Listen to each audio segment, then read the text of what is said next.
Inès Madani, 22 ans aujourd'hui, est suspectée d'être la meneuse du commando. La nuit du 3 au 4 septembre 2016, elle est accusée avec une autre femme d'avoir tenté de mettre le feu à cette voiture aspergée de gasoil, garée devant des restaurants en face de Notre-Dame de Paris.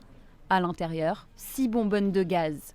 Mais le choix du carburant, difficilement inflammable, fait échouer leur plan. Il y avait un projet de passage à l'acte, indiscutablement. Et puis, il y a l'échec, et ensuite, il y a le désarroi. C'est-à-dire qu'elle se retrouve seule, elle se retrouve à la rue. Il lui faut trouver un abri.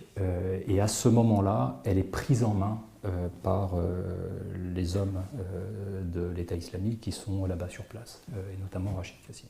Le djihadiste français est soupçonné d'avoir piloté cette tentative d'assassinat depuis la Syrie. C'est aussi sur ces indications qu'Inès Madani rejoint ensuite 2 autres femmes radicalisées à Boussy-Saint-Antoine dans le but de commettre une nouvelle action.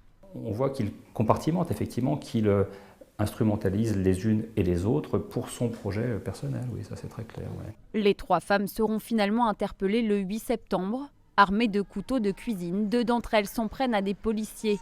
L'un d'eux est blessé. La radicalisation n'atteint pas que les hommes. Les femmes peuvent être très actives et c'est quelque chose qu'on ne voit pas forcément, qu'on ne sent pas forcément. Et donc il est important qu'on puisse le démontrer. Le procès doit durer jusqu'au 11 octobre.